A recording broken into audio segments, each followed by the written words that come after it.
everybody, Grant Miller here. I didn't touch anything. Oh man, we gotta start all over. Is that good? Do it. Grant Miller here, Miami Community Newspapers. I'm here with Lieutenant Colonel Bo Shelton of the 482 Fighting Wing Homestead. I would say Air Force Base, but it's Reserve Base. Reserve Base. It gets, I'm old time. We still call it the Air Force Base, but it's reserved. Hopefully one day it will turn back into an Air Force Base. That'd be awesome. We would love that in Miami. How long you been in Miami? 3 years, sir. 3, sir. Sir. Holy cow! Don't forget. My kids don't call me sir. Please don't salute him. Yes. Please don't Okay. do that. I'll never hear the end of it. How many years have you served? It's going on about 38. 20 years enlisted and almost 18, 19 commissioned. What's the difference so people know there's reserve? What's the difference? No. So I started out active duty, went in to basic training on Friday the 13th and turned 18 shortly thereafter in basic training. And I remember it like it was yesterday, but I worked up through the enlisted ranks and then got commissioned later in life. What's commission mean? An officer. So I worked my way up from E1, all the way through as an aircraft mechanic through all the schools and all the ranks. So there's non-commissioned officers. Non-commissioned And what's officers. non-commissioned? What's that? Enlisted. So the enlisted ranks, typically the mechanics, no matter what career field you're in, you start off as an E1, E2, E3, work your way up through the system, and had the opportunity to become an officer later in life. Got my education later in life, and it's worked out well for me. So it's been a great career. What made you decide to go into the military? My grandfather was in the Army. He does this. He kind of comes. Yeah, Don't my let that grandfather freak was you in out. the military, Army, landed at Dade, Normandy, was wounded. Used to tell some stories. He's pretty quiet about it. But those guys went in, 17 and 18-year-old and saw what they saw, and lived through it. And my grandmother was a pretty good influence on me as well, and found out that she was worked for Fisher Aviation in Memphis at the time, which is where I was born. But they were a huge influence on me as a young child, and I always wanted to work on airplanes. So it's funny, people say, hey, how come you don't fly? I never wanted to fly. I always wanted to be a mechanic. It's just in my blood. So it just worked out. It's been a great career. But you feel like a mechanic, when their plane goes up, that's them going up. They feel it, right? They do. And we know enough about them after so many years of working on them where you could fly. I just don't have a professional license. I've flown before. I actually got an incentive ride on one of the 16s about a month ago. Well, first of all, how much do you weigh? Nice. I'm about 225. I'm skinny now. I'm not at my fighting weight. You're not your fighting weight? And how tall are you? 6'4". So can go I ahead. ask a question? Sure. When your team is working on, how many F-16s do we have out there? We have 28. Okay. Does each team have their one plane, the jet that they work on over and over and over again, or can you work on different jets? Well, the crew chiefs, they're sort of like the stock, the pit crew. The crew chiefs have their plane. They're the dedicated crew chiefs. They have a couple of alternates. And then the mechanics, depending on what special they are, work those planes. We determine the priorities every day depending on what we have going on, schedule maintenance or the flying schedule. So we just work around it. So you guys create the flying schedule. Well, it's a combination of us and ops, the pilots. So they tell us what the requirements are for whatever training they're doing, and then we determine the planes that we fly. We have to keep them balanced to make sure we're unilaterally controlling the flying schedule, the hours on the airplanes, and we have scheduled maintenance on them where certain things are done engine-wise or things like that, and then we have unscheduled maintenance when they fly. Things happen. Pilots sometimes break things, so we have to fix them. No. So I'm assuming it's safe to say that the F-16 when it started out and the F-16 today, there's been a lot of upgrades and changes in different it's block completely models, different. upgrades. There's continuous upgrades of all aircraft. Much more computerized than it once was before. They are, they've evolved over the years. I mean, these planes that we're flying now were built in the 80s, so right. We've had a couple of iterations of the aircraft. I have to circle back. This is South Dade Chamber Shoutout. I didn't say that because I was so thinking about all the things you've done in the world for our country. So this 45 minutes is about South Dade Chamber and all the things that they do, and I'm so happy they bring somebody from Homestead Reserve Base because that's what South Dade was based on. So back to you. Your grandmother, you skipped that over a little bit. What did she do on the planes? She said she actually built, probably some components, so probably parts. She was a riveter, which, is typically was my job in the Air Force when I first was in the Air Force enlisted. Was a sheet metal troop, a fabricator. So you might have a plan to build something. Could be a wing, could be a part, and they fabricated them, assembled them, riveted them. So you both grandparents. That's pretty cool. Oh yeah. Now, you were just talking about the planes. Do planes go up every day? How many times do planes For go the up? most part, we have flying schedules where they have different syllabus depending on what the pilots are doing for training.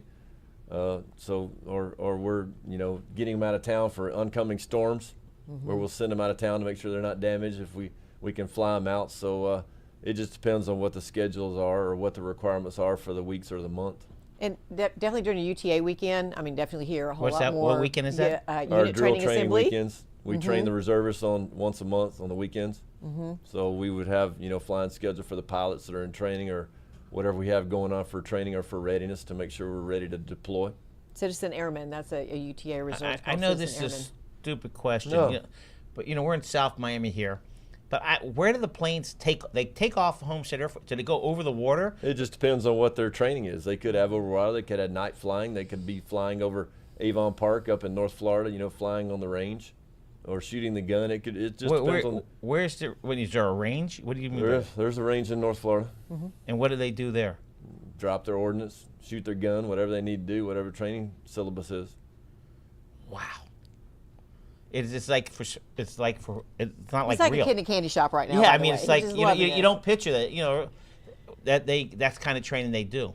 Well, we have to maintain our readiness. So at a moment's notice, we might get a call and have to go somewhere forward deploy, depending on where it is, anywhere in the world. So these guys have to maintain their readiness, whether it's pilots, my mechanics, so we're doing stuff, could be chem warfare training or shooting weapons to make sure we can protect ourselves and the assets or the planes or the base. There's always some type of computer-based training we're doing. So we don't just work on airplanes. There's a lot of stuff that's involved with all that every day. So, how far these planes travel without refueling? It's a wag. They have wing tanks on them if they fly, but these guys will typically Wait, say that in English. wing tanks. Oh. Fuel tanks.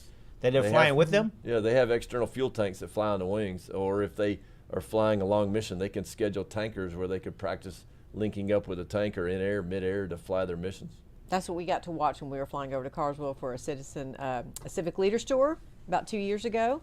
And one of the things they did is they brought, we had F-16s next to us, and we got to watch the demonstration as they were refueling in air. The tankers Yeah, are it's flying super out of cool. Tampa, out of MacDill. So they coordinate, with what they've got going on for training, and they'll coordinate with Tampa or MacDill to get tanker support so they can fly longer, faster. Right. So when you left, I'm going to get back to when you were 17, you enlisted. We'll go all over the map, by the way. Yeah, It'll I- take a all while. over the map. How much time do we have? 4 days. Okay. You're 17, you enlist. Where'd you go from there to get to Homestead? I went to basic training in San Antonio, 6 weeks. It was uneventful. It was, shock and awe, and they teach you how to be in the military, because we don't know anything about it at that point.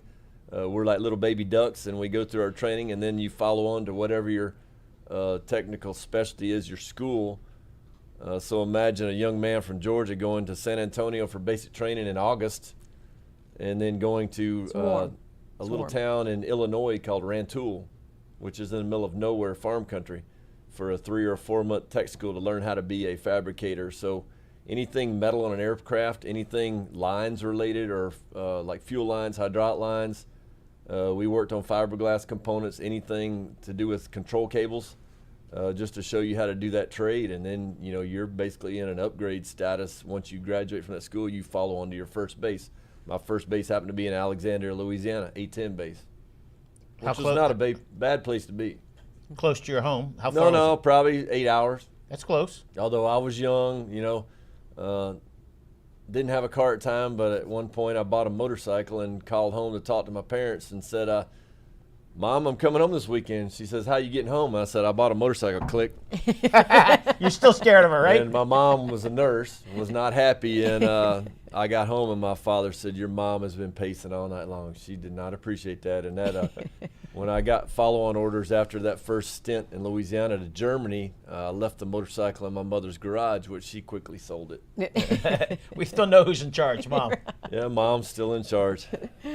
All right, so then after that, after you did Louisiana, then you went to Germany, you said? I was stationed in Germany 4 years. It was funny. We used to play pickup football on Sundays in Louisiana, and one Monday morning we came into work, and everyone in the shop was either in a cast or on crutches but me, and they're like, what happened to you?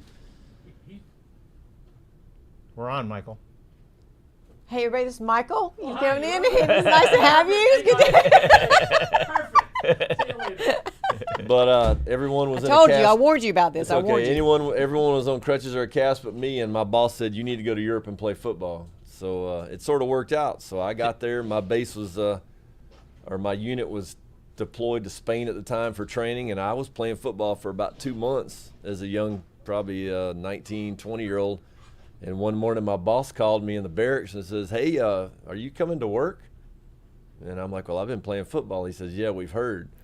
So it was sort of funny that we, got to be in the service and do our jobs and, work and play football and travel all over Europe. It was amazing. You explained that because how there was a football league among the Air Force. It was real football. I mean, like I said, there were people that thought they were college studs that played for the Air Force Academy and different colleges that would come out and not even make the teams. It was that competitive.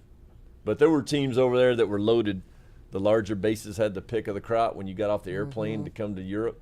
So they would pick the big guys. So there were a couple teams over there that were probably looked like you were playing the Dallas Cowboys or the Patriots. When the military is getting off the plane, the guy goes, I want that. Wing commander was picking and choosing. He wants linemen. No, they picked and choose. If they heard you had a reputation or you played football somewhere else in your life, they were coming and grabbing you. I was at a smaller base, which we were scrappier, and we weren't very good the first couple of years, but my last year we had a phenomenal year.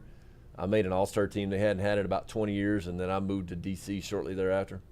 So you moved to D.C. What did you do there? That's where I worked on Air Force One, so it was sort of crazy going from working on fighter aircraft. I worked on F-4s and F-16s, dating myself in Germany, and then went to Andrews where they had, the older planes like you've seen with Kennedy, the old the 137s, the 707s. Right. And we got rid of those eventually and had corporate jets, Gulfstream G4s, and then the 747s came in, early 90s while I was there.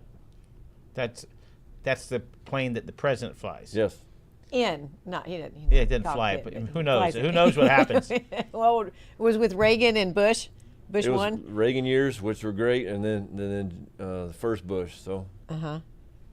But you never went anywhere with him. You stayed on the No, ground, but stayed we back. got to go in, and do all the special projects and do all the things that Boeing, didn't put on those planes, and it was pretty cool to be able to see the kind of stuff and know the people that worked on the planes. All the stewardesses were chefs, so it was funny. Speaking about chefs, I understand that you're a chef. You had to bring that up. I can cook a little bit. Yeah. No, Put a grill in front no of one him goes and good to hungry go. around me.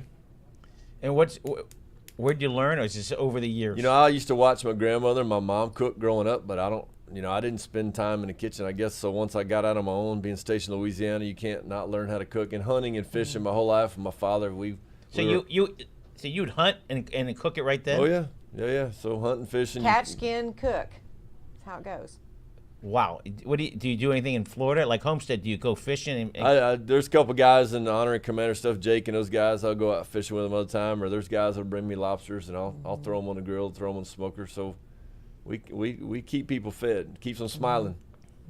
What's your favorite dish that you make? Anything Cajun, anything seafood. I could live on that stuff. Do you make your own rub? You make your own do. like What, you make your own what? I have a big. his own rub. You you do For steak butts rub and ribs, or I a make my chicken own rub. rub. I have a 5-gallon, like a pickle jar full of rub and actually I give it out to This people is that work. kind of famous, by the way. Well, He didn't know rub. any of this. For us Miamians, we don't know what rub means. It's like a It's- marinade, but it's dry. So you know? realize there's different types of barbecue. There's Kansas City, there's Memphis, and there's all over. Well, Texas barbecue is beef, Right?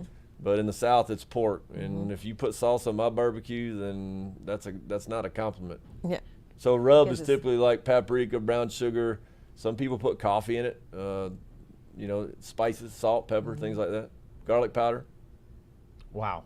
But with my barbecue, you don't need sauce. So you're 50. 57. How many more years you want to serve? You know what? We talk about all the time. A couple friends of mine talk. As long as it's fun, we want to keep doing what we're doing because our job is to take care of these airmen and to leave a legacy. It's been phenomenal my whole career, 38 years. So once it's not fun anymore, and I have my health, I'm going to stay in as long as I can do it and keep making a difference. Okay, speak about health. What do you do to stay healthy? Other than cook your own food. No, I work out quite a bit. So my kids are growing. I'm single here. How old, you have kids? My kids are grown. Yeah. How old are they? Daughter's 29 in Nashville. My son's 35 in Kentucky. He works for Toyota up there.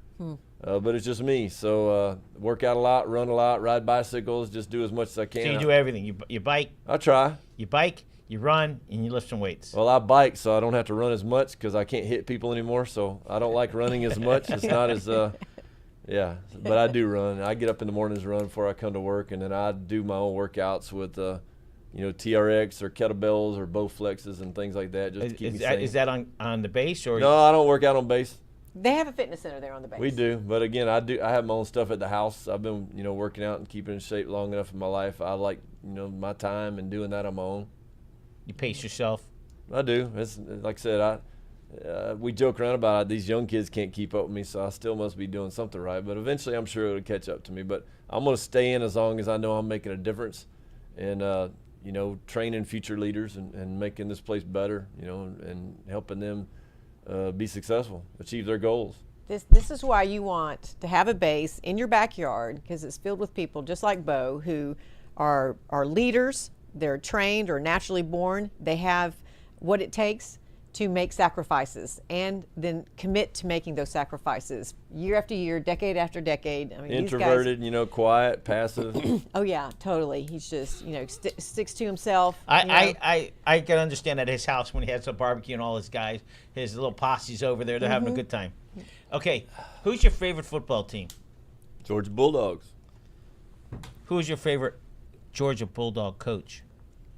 I met Mark Rick. I got recognized on the field while I was stationed in Atlanta for my community service, and he was a great guy, but great man, helping men and young men become men or become great fathers or businessmen or whatever. But I won't say complacent because he was there quite a few years, but Kirby, just the type of coach I want to play for. I like those coaches that are driven and motivators and a little harder, full of piss and vinegar, because that's what motivates guys. Yeah, Mark Rick, who's done a lot of great things for I love Miami, Mark Rick, I will tell for you. Georgia, United States. He had what he said. He was building not so much winning football teams, but building men. He was, and I like I said, I got recognized on the field. It was pretty humbling, but have a helmet signed by him and some other things, and it was sort of humbling to see your military pictures up on that jumbotron in Athens and seeing. Your football pictures up there and all that, because it was amazing to be standing on that field. And I was sitting there and I was doing this on the field, and I was married at the time, and she says, "I think you got a couple plays in you." And I think I could play special teams. Well, do you have any years eligibility? Because you still can play. Some of the D3 schools, they can let you come play 1 year. I tell you what, I could walk on somewhere, even as an old fart, I still keep in shape where I may not be able to be fast, but there's something to be said for that wisdom, because even when we played in Europe, there were guys that played in that league for 10 and 15 years that were still playing, Wow. offensive, defensive linemen and defensive backs that were in their 40s. Okay. So and what position did you I play? was a middle linebacker. Okay. So all you D3 schools that don't care about age, he has 1 or 2 years of eligibility left. If you want somebody out call a guy's number. with piss and vinegar, that's the man, right? Well, it's about leadership. So that's something you asked me about earlier, is why I became an officer. I had a colonel at one of my previous locations when I was at Keesler. It's like, you need to become an officer. And I sort of laughed at her, and because she looked like Mrs. Claus, and I really respected her, but I was probably a tech sergeant at the time. And she says, "No, you play baseball in the local area, you play softball, I can tell you're a leader." And I when you're playing that people follow you, but you don't want that type of attention. So I ignored her, and then she set me up. So I started going to school later in life because I wasn't focused, but I was talking to her, and I was walking in the hall one day, and she said, "Sergeant Shelton, come here." And I saw a pair of boots, and I didn't know who it was. And she said, "Sergeant Shelton's considering becoming an officer." And I sort of laughed. And the guy in the office happened to be the general wing commander at the time. And I was at OTS about a month later. So it was sort Officer of training humbling. school. And that's, our jobs even now, as I become, hopefully make colonel here pretty soon. That's my job to go out and find that talent and motivate those people, that aspire to, becoming an officer and being a leader, because you have more influence. So what I'll tell you is, growing up through the ranks is, I had my little group, and as you grow up and you gain wisdom and, you go to school and gain experience, that you have more influence. So it gave me the opportunity to have more influence on a larger group. So growing up, we're taught as young men to get a good job, get a car, get a house, get married, have kids, have a nice house. But, it's bigger than that. It's about being part of something bigger than ourselves. So I will tell you that, later in life, you realize that you see talent. You always have those go-to guys or girls, and you always want to motivate them to be bigger and better. And you see things in them they may not see in themselves, just like I had someone see in me. And you always want to make sure that you're motivating or cultivating that talent, because there's going to come a day where I'm going to have to hang it up and I'm going to have to pass that on to somebody else. So I want to make sure I'm leaving them in good hands. Leaving our military in good hands. Mm-hmm. You said you brought up about somebody who saw something. And do you in particular have anybody in your mind that really saw something in you when you were through the military? Over time, one of my football coaches in Europe, the last year I played, like I said, we were pretty pitiful. The first 3 years I played, we were probably 2-7, and we got a new coach from another base that was like the Bear Bryant of football. His name was Dave Lockwood. He was about a lot of piss. 6 foot tall. No, he was a quiet man, but he was a giant. He was like a gentle giant. He was an offensive genius, and lost touch with him. I was a young man then. I was probably in my mid to late 20s, but he left me alone and let me play because, all the other coaches are like, we can't control him. He's wild. Pull him out of the game. He's too hyped up. But that's what motivated our people, and he let me play. And that last year we went 8-1, made the playoffs for the first time in years, and then I made the All-Star team that, again, they hadn't had in 20 years. The guy that I beat out for that All-Star team played for Ohio State for 3 years. For someone that never really got to play high school football, I didn't have a car. I didn't lift weights back then because I really couldn't go to their 2 and 3 a day practices. So I would make varsity as a freshman or a sophomore, but I would get kicked off the team because I had other priorities. Wasn't really focused. So you lived on a big lake. Close to the lake, yes. So I was distracted, but again, this man was amazing, and I got a chance to see him last year. We have football reunions about every other year. Last year was in Biloxi. Have not seen this man in 30 years, and it was like seeing your dad after that long. Just he sat down with my girl and said, Karen, he's a great man. He's a leader. I always knew he was a leader, and I'm like, because it's humbling.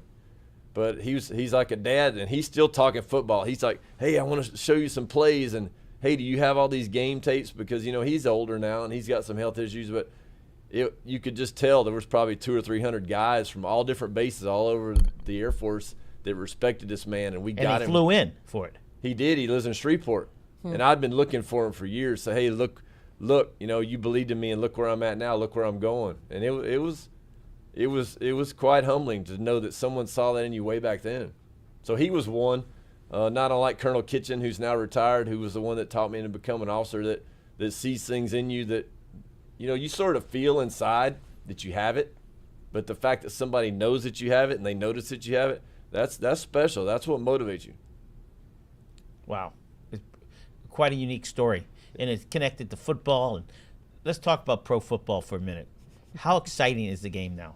Pro football? Yeah. It's too predictable. It's boring. College football, we've talked about this.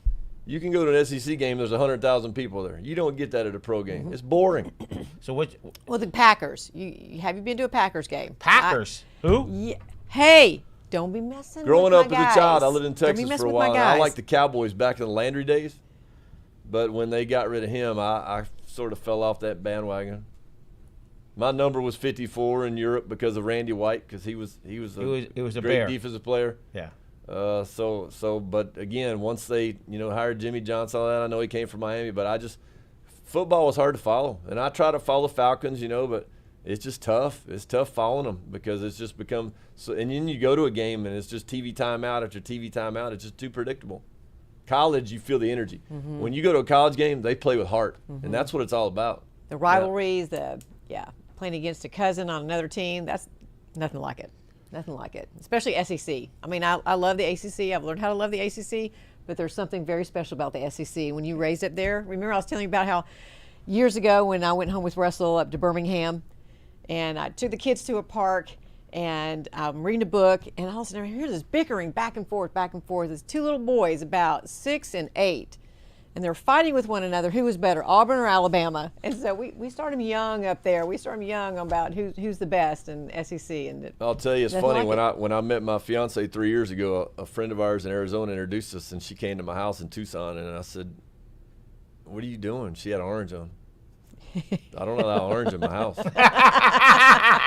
So Tennessee, Florida, and Auburn, no orange in my house. And she thought I was kidding. I'm like, no. And my dad came to visit, and he's a Tennessee guy. My mom is actually related to the Mannings, so, you know, on holidays we joke around about Ole Miss and Tennessee and Georgia. Georgia's had the upper hand for years. You know, yeah, we don't have as many national championships maybe, but I don't let orange in my house. So Karen's like. That's your fiance. Yeah, she's like, you're kidding, right? Is she still your fiance? Until the end of the month. What happens? We're getting hitched. Oh, okay. On the 30th, I thought she might be wearing orange again. No, but it's funny. So people, and you know, they're like, you're too hard over. You can't tell people they can't wear orange in your house. I'm like, well, it's not deer season, so yes, I can. And they're not Walmart greeters, but we joke about it, kid around it. But my dad came to visit one time, and my dad's older, had on shorts and Crocs, and I'm like, you're not wearing those Crocs in my house. And he's like, you're kidding, right? I'm like, no, you can leave them outside on step. You're not wearing. This is how serious the SEC is, by the way. We're that way about football. Yeah. And it doesn't matter if your team's winning or you're losing.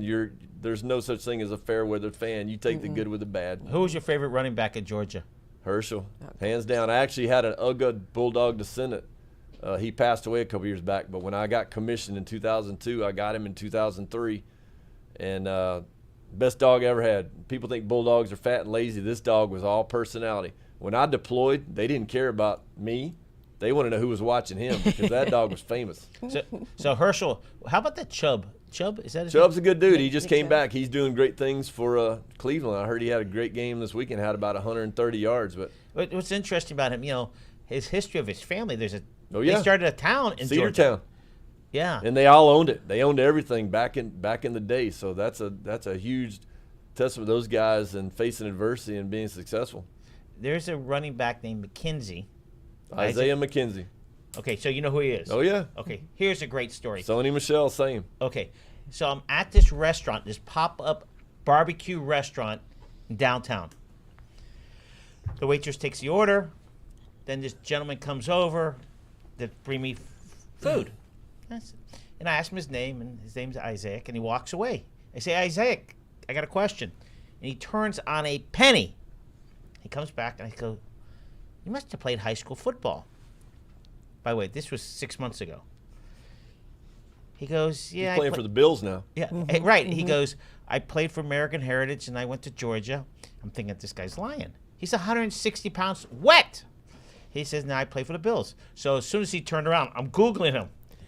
And so we end up talking. He is the nicest guy. He is. He bleeds that. He loves Georgia.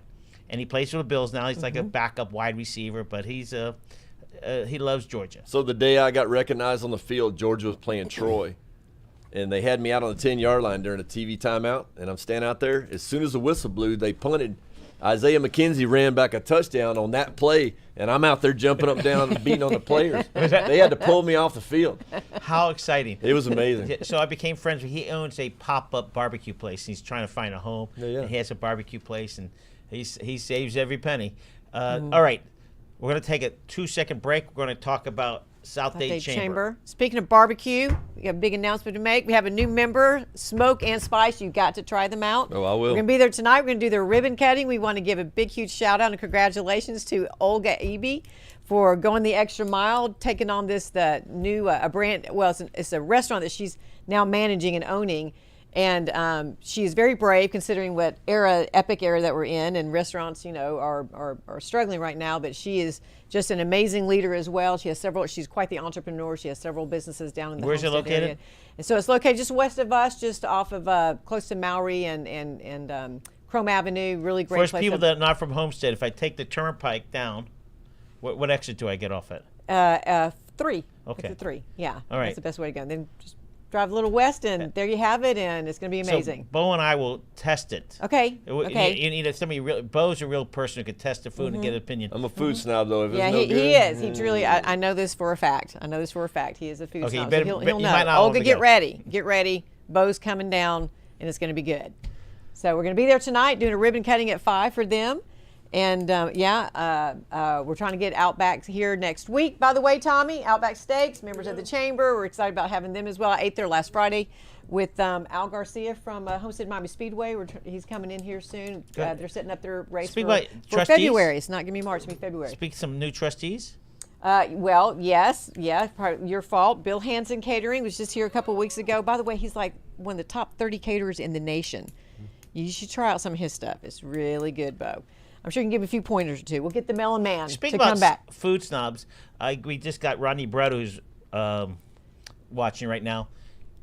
He has a restaurant called Red Fish in Matheson Hammock. Talk about the top fish. It's the most beautiful site overlooking the bay, overlooking Matheson So Hammock. is he inviting us? Is he inviting I don't us know, to come Rodney. and try it out? Rodney, We'll hello? find out, Rodney. It's almost lunchtime. It's Table almost for two. I lunchtime. know, table for two. Okay, we'll bring. Are you gonna be off? Can you take a break and go, or you have No. to work? Don't you? Yeah, Okay. I have to work. But so Rodney, Lieutenant Bo. Bo, B-O, Kerry, Kerry. Yeah, would love to come check your restaurant out. Yeah. All right, so go ahead. Yeah, Keep so- talking about South Dade Shoutout. So, I don't know if you heard this guy's name's Peter Schnebley. You know, Schnebley's one, which they have Redland. I don't know if you've been to Redlander. They also have a restaurant there as well. Have you been out there yet? Trustee yet? Is Peter a trustee? So he's a trustee as well, Peter? and Bill Hansen. There you Woo! go. I Look got at your that. hat Look on, at that, Peter. He's got your hat on. I love it. Love it. So they're trustee members of the chamber as well. We have our publication coming out. We hadn't done one in a long time. We got a guide and a whole community guide talking about the Redland, Florida City Homestead, Cutler Bay, all the amazing things they're having down there. We got a whole 2-page spread. Colonel Biggs just texted me. Did you get those pictures you're asking for? Just on the Homestead Air Reserve Base and on Sauk South, and because they're some of our, they're a major anchor down there in South Dade, and we got to take care of these guys and make sure everybody knows how amazing they are. So that's what's going on. Yeah. All right. You travel all over the world. It's pretty neat that you're in between 2 national parks. You got Everglades and Biscayne. Pretty cool, right? Do you do any kayaking or anything like I that? have. I've done that. I've been out on the boats. I thought, when I was at Kieser, I had a boat, and I was out fishing and doing all that. And then I moved to Colorado, which was landlocked, and sold the boat and bought a Harley and rode all over the mountains and did all that. Well, not very good riding in Tucson. And even once I got here, I thought I was going to, sell the bike and buy a boat. Did not happen because, work calls. You've been busy. I've been a little busy. They keep us gainfully employed, so but I have had the opportunity to travel quite a bit and go down to Keys and do all that stuff and do a lot of outdoor stuff. So it's an amazing area. Yeah, it's great. All right, you ready for a quiz? Sure. All right. I didn't prep him on this. You ready? So- Okay. Didn't prep him. Now, 'Cause when I he's ask a big the boy. question, He can handle this. it has to be somebody, a location in Miami or anywhere else. Ready? Just anywhere. Your favorite taco place? Go.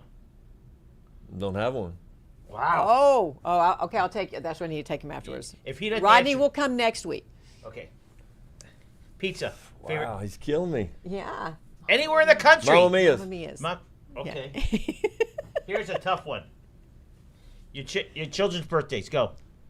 September 25th, April 10th, Okay. Oh, very good. Fiancés. June 8th, Oh. Parents.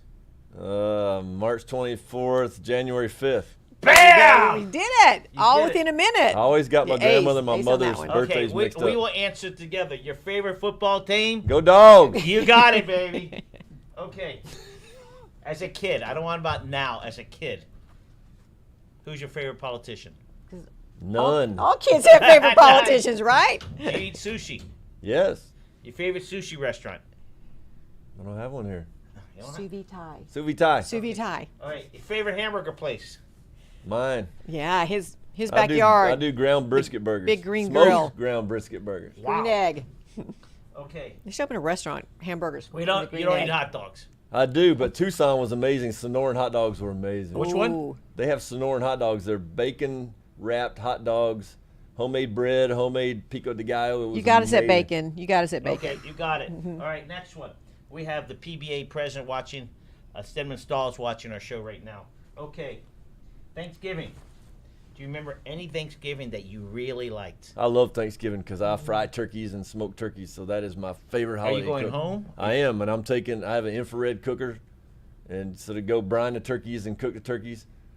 We used How to long does it fry take them. with the infrared? Like, if you have a 2 10-pound hours, turkey. 3 hours. That's it. 20-pound turkey. Infrared. All right.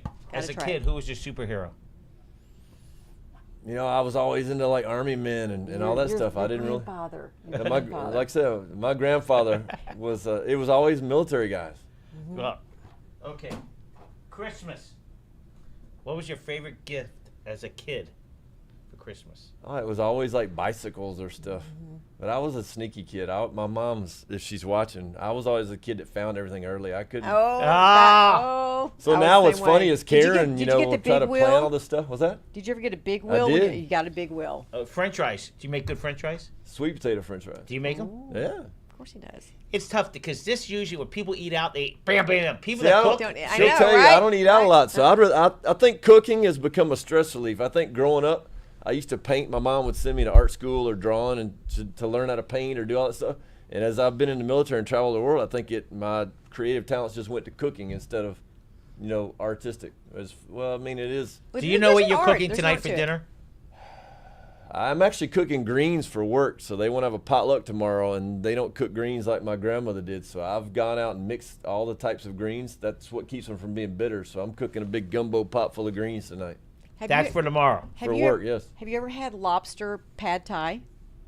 No. I'm having that. You're that making me tonight. Some hungry. friends I know, lobster pad thai. I'm having that tonight. I'll tell you how it is next week. I've never had that before. So. All right. The magic of the mix. What makes a successful military person? They're driven. Like I said, you heard me say earlier about it's part of being part of something bigger than yourself.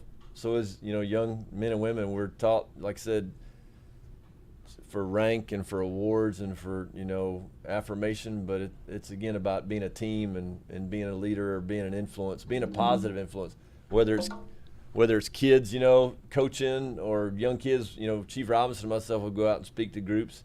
That's important because you find out what these kids want to do. They want to be pro athletes, they want to be in the military or whatever, but that's what motivates them to follow their dreams and their goals, because there's a lot of kids out there that need positive role models. So all we're trying to do is make a difference. We thank you from Community Newspapers for serving. And South Dade, anything else? South Dade chat. By the way, South Dade Chamber goes from Cutler Bay all the way to the Keys. All the way to the Keys. From one national park to the other national park. So as we tell everybody, we have fighter pilots to our east, farmers to our west, everybody in between. That's what makes South Dade so amazing. By the way, don't forget members. We have it's open enrollment for insurance. Right now we have that one-year program. We have it in Spanish now for all of our members who are more prone to speak Spanish than English, which is quite a few in our community. We have more benefits. We have our Office Max benefit coming up in about 2 weeks from now. We're going to give you guys some great savings. We got tons of webinars. Go online, go to our website, go to our calendar, get us on Facebook and social and Instagram. We're always posting these things that we're doing. We're doing something with Google here in about a week or so. So follow us on Facebook and Instagram and know what we're up to and be a part of the team. Can we close it out, Tommy? Yeah. Are we ready to close it out? There's our song. Lieutenant Colonel, it's a pleasure and an honor to be with you. Appreciate you having me. Kerry Black, South Dade Chamber. Grant Miller here, Miami Community Newspapers. Let's rock out. Have a great day. Have a good one. That's it.